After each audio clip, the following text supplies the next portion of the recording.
Wag. I'm your host, Jack O'Lind. I'm an instrument-rated pilot and the owner of an aviation company and flight school here in Central Florida. This podcast is for informational purposes only and is not guaranteed to be accurate or complete. While we research each topic, we are humans and occasionally make mistakes. For the most up-to-date information on regulations, check out the official Federal Aviation Regulations, also known as the FARs, or consult an aviation attorney. Lastly, the opinions expressed on this podcast are the guests' opinions and are not necessarily the opinions of the host or podcast.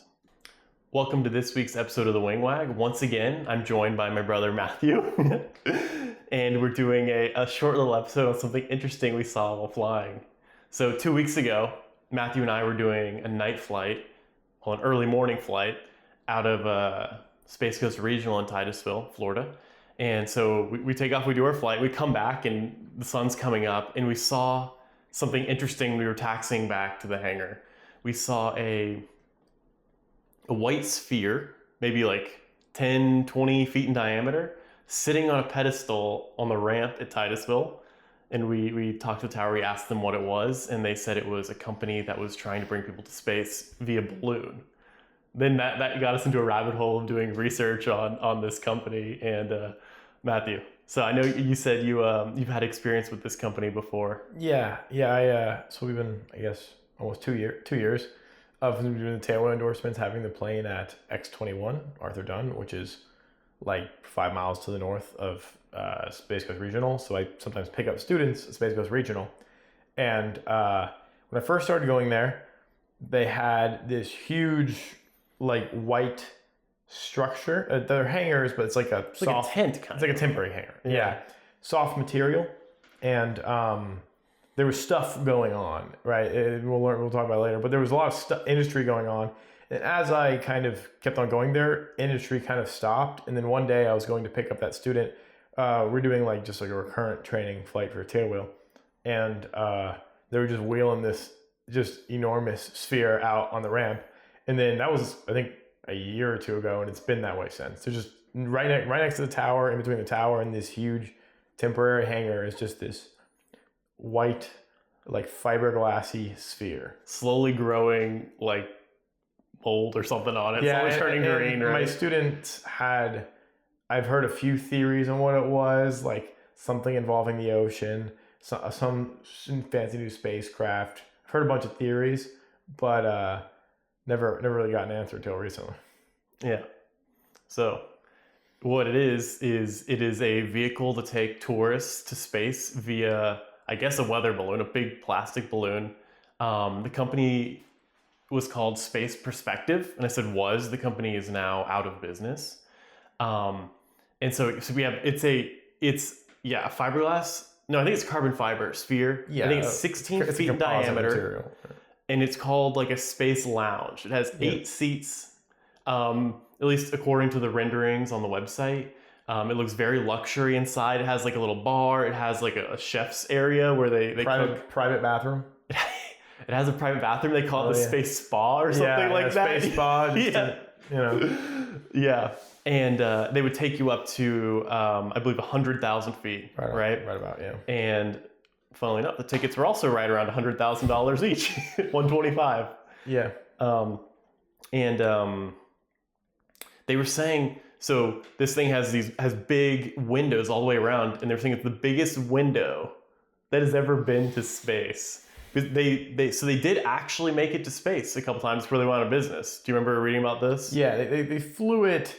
They did a test flight with no people on it. Yeah. And it went well, and then Richard Branson signed on to pilot the next one. It never happened. Yeah. Like, it seemed like it was going to be pretty successful. Yeah, they had big names. You said Richard Branson. They had a lot of funding. Yeah. I was looking at the board of the company. They had a former astronaut was on there, a bunch of successful business people, it seemed like. Yeah. And I think it was successful business people, and the business was there, like we see with Blue Origin. You can pay in the similar ballpark for, I don't even know how long they're up there. It's a couple minutes at maximum. So here we're talking about it's a multi-hour flight. I think 6. Yeah, 6-hour flight. A luxury, like if you want to enjoy, yes, but the one thing is you don't get the weightless feeling, right? Because you're never falling. That is true. So you never get the weightless feeling, but you do get the views and you get it for 6 hours, as opposed to you get the weightless feeling and you get the rocket launch experience with only a few minutes. Yeah, and when you look at the renderings online, it actually is kind of appealing. Like when you see the pictures. Yeah, we were talking about it earlier. I wouldn't. Obviously, just never spend that much money on that. But if I was offered a ticket, I think I would probably go. Yeah. If like I'm like Blue Origin, maybe I'm not sure, but this, without a doubt, I would go. Mm-hmm. And so how they would work is they launched from, what did they call them? Space vessels, I think it was called. A spaceport vessel, something like this. It was called Voyager. It was a 300-foot ship that had the cradle little platform with the sphere on top. I believe the sphere was called Neptune, spacecraft Neptune. And they would launch it from there. And so one question I was not able to find is whether or not the capsule is tethered to the ship or if it's free floating. And I think it's free floating. I'm almost sure it's free floating. Yeah, so kind of a side note, but what the reason this company had the bones be successful is they make the orb. They didn't really make anything. All the technology existed. They use like off the shelf large weather balloons, which we use all the time. We send them up daily for winds aloft and stuff. So they're very safe, reliable parts. So none of those balloons are tethered. So I don't believe it's tethered. It's just I don't think it could be. Right, yeah, the wind would be wild. Yeah, and that altitude would that would be a recipe. I don't think. I mean, I'm not 100% sure but that would seem like a recipe for some weird interference things. Yeah, so maybe I understood incorrectly exactly like how the mission goes because, yeah, like I said, it's got to be untethered, and then there's like this one screenshot you can see on the website where there's like a little status thing like at a sports game that's around the roof that tells you like where you are. It says like now flying over Key West, next Bahamas, and then I know they go and they land near the 300-foot ship Voyager. Mm-hmm.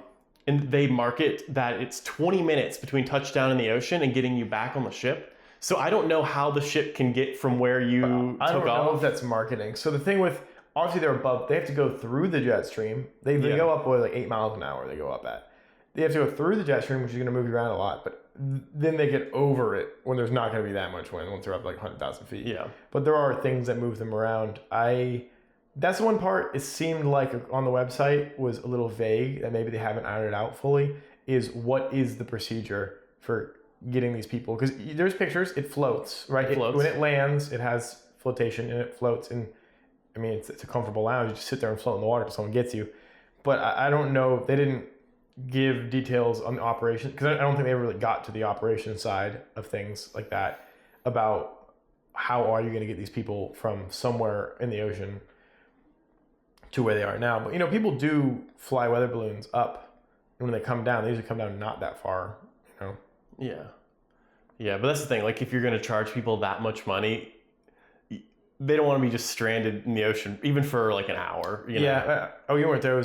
But in the Bahamas when we were little, me and Hunter were there, and we found the weather component of a weather balloon, right? It popped, and it was launched from Florida and found in the Bahamas. That it's 100 miles, that's not, that's a day trip in a big ship. Exactly. So I don't know if they plan on having a fleet or what, but I think it's still doable with wind prediction and things that they could still reasonably provide this product. Mm-hmm. They're having 2 ships or something. I'm also not exactly sure how they descended. Did they just let gas out of the balloon? So, because it had parachutes, but it led me to believe that the parachutes were only for emergencies. Yeah, me too. And that would be a jarring ride, to say the least. That'd be more maybe than space. Oh yeah, than a rocket launch. But it's weird because like a hot air balloon, one of the reasons like they're controllable, right? You have your envelope, and in the envelope you have that relief valve that you pull, release the hot air. Yep. You go down, but if you're going down too fast, you can add more. Yep. With the orb, I mean, like if you let out helium or hydrogen, or probably helium. I think it was hydrogen. They said it was like renewable hydrogen or something. But you let it out, it's gone unless they have pressurized tanks on the orb that they can release some, start descending. If they're descending too fast, add some back in. So I don't know if they had that system, but then there is a finite level where the hot air, as long as you have a hot air balloon, as long as you have gas to like fuel the burn, you can make hot air. So I don't know what the exact descent looked like. They kind of kept a lot of the stuff under wraps when it came to like the real operational side of it. Yeah, there was very little information. So they, like we said, they did do a successful test flight, but there's very little information online about the technical details. Yeah. Something I thought was interesting, that they were marketing as like the most sustainable space tourism company. And obviously we can see that they're not burning fuel. Yeah, hundreds of thousands of dollars of gas. They're just using a balloon's worth of hydrogen. But so they would use the balloons a finite number of times, and then when they were like getting ready to trash, they would repurpose it. Like they were saying, they used like some of the balloons that they used in testing became furniture, like pieces of the furniture in the pod, which is kind of cool, Yeah, that is a good. That's why I think it's better scalable. The ticket price is a lot at first to pay for all R&D. Yeah. I feel like that's the one that could go down because like you can't get around it like Blue Origin. They have to buy X amount of liquid oxygen and whatever the fuel, I forget what it's called, but the fuel part as well. They have to pay for that, and it's hundreds of thousands of dollars a launch, where they can probably just synthesize their own hydrogen for like pennies. It's in air. It's very easy to make it from water. Yeah. So I think the idea of tourism to space, they could have had a lot of success, maybe if they didn't make some certain missteps financially. They still might have success. Yeah. So we'll talk about how far they made it. So they did the successful test flights. They had their main, they call it spaceport in Titusville. They call it like the balloon assembly, something like that. They had like a main balloon factory, I think they called it. They have plans to expand to maybe 5 other locations in the world. Like, I don't remember. There's one in the Mediterranean, I think one in the Middle East, maybe one in Asia that never got opened. They didn't make it that far. We can talk about why they failed, because it seems like things were going well. They had bookings. They had people who paid money. People bought tickets. They had, like we said, we had Richard Branson signed on. He signed on to be the test pilot for the next one. So why did it fail? Do you remember? I think right. It really came down to maybe not so much operational, more financial. They kind of ran out of money before they could, I think, deliver the product to start making money. And I think there's just debt, right? Yeah, that was it. They got evicted from the Titusville airport for not paying rent for a couple of months. They got evicted from 2 other locations around the county that they had. They had a little location at the Kennedy Space Center, and they had some industrial area. I don't remember. They stopped paying rent. And from online, it seemed like some of the engineers were claiming that they were spending like too much money on advertising and not enough on like sustaining the company. But anyways, it's standard startup story, right? They had a pretty decent idea, but possibly due to mismanagement or possibly not. It is just standard startup. It's an expensive industry. Something like is towards, we said, their companies like Blue Origin is good, and they actually make really good rockets. Yeah. But rockets are a thing that have existed. Yeah. This has never existed. They're using off-the-shelf parts, but they're building it from the ground up. So that's the thing. Like, who knows if it was mismanagement? No one knows how much it costs to actually make this thing. Like, this is the first time ever doing it. Right. And the assets were actually purchased by a company out of Spain it's trying to get into this exact same thing, like balloon space tourism.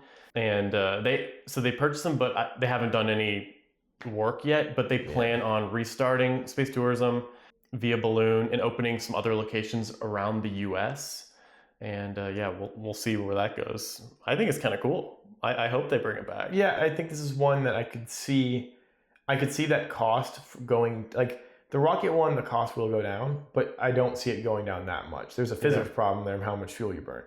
With the balloon, I could see the cost dropping like massively to becoming something that maybe your average like upper middle class consumer could maybe buy a ticket on. Yeah. And for sure. It's just, it takes time, but it doesn't really take much resources. Just it can go up and down all day. Yeah, like we're saying, 1 balloon's full of hydrogen is basically the byproduct. I mean, I'm assuming that the sphere is at least mostly reusable. Like maybe the re-entry thing needs to be replaced because of heating. There is no re-entry heating, right? It falls down slowly. Yeah, I don't remember how slow it falls down, but I guess you're right. I guess you'd maybe only if there was an emergency descent, you'd have to. Yeah, the only thing I could really think of is like on your airplane, you have cycles. Like, sure. Like your pressurized airliners have 40, 50,000. There's a certain amount of cycles that microfractures can develop in the skin, and you have the airliners done. There's no. Yeah, that's a good point. That's the one thing, right? It's being pressurized up and down. But that's probably thousands of flights, like I said, right? an airliner is getting tens of thousands of cycles before it's ever a problem. I think most of that cost probably came from the R&D and the logistical side. The big ship to bring you out there. Yeah. FAA approvals, things, someone to pick you up, all the other logistics that go into getting you up into, like, once you're on the balloon, it's cheap. Yeah. There's when you're talking about FAA approval, one interesting thing. I forgot what part they were operating under, but there was an FAA part for this, 460, 500, something like this. Don't quote me on that. But they needed FAA approval, NASA approval, and Coast Guard approval to do this. Because, I mean, that makes sense. They operated through the air, space, and sea. Yeah. So I think it was cool. It needs someone that maybe is a little more business savvy and is willing to just eat some of the cost and just withstand the impact before you get to actual customers. Like maybe Oland Aerospace. Maybe. I think I'd turn the orb into an Airbnb even before I would actually. That's not a bad idea. Well, when I first saw it, after we flew, I looked it up because I saw Space Perspective defaulted on the rent at Titusville. Yeah. So the balloon is just the vehicle is just sitting there, just rotting in the sun, I guess, right now. And my thought was like, if it's just defaulted and no one's ever gonna buy it, like how much money would the City of Titusville Airport Authority take? Like, hey, I'll trailer it out, I'll pay for the transportation, I'll get it off your hands. Like, how much money would they sell it for? That would be kind of cool, because you could make it like a tiny home. That'd be very cool. But yeah, apparently, I guess someone in Spain owns it, but they're just paying rent at the airport now. It still hasn't moved. Mm-hmm. Yeah, I definitely go take a look at the website, spaceperspective.com. The website is really cool. They put a lot of budget into the website. Yeah, a lot of good renderings. Right, yeah, like the idea is like calm, peaceful. Like you get to see the Earth from that space perspective, but you're relaxed. Or the rocket launch, like the rocket version is cool, but it's probably the farthest thing from relaxed. Yeah, you know. The website keeps mentioning like the quote from Carl Sagan about the pale blue dot, and it's saying it wants to bring like that feeling of seeing the Earth as a pale blue dot to the masses. Well, you know what's really kind of funny is their kind of mission is almost identical to Ocean Gate's mission. Like Ocean Gate's mission was like, we want to make this radically like upper 1% thing accessible, right? See the bottom of the ocean, people will care about it and they'll preserve it. And that was literally what their motion is. Or exact same material. Yeah, but the pressure, I guess, you only have one atmosphere to deal with here. Then you go down, you have a couple thousand. Yeah, that's true. We only have to deal between 0 and 1 atmospheres. Yeah. But yeah, very cool thing. Definitely look it up. Anything else? Well, hopefully I can take a ride on it someday. Hopefully. Let's land the balloon here. Yeah.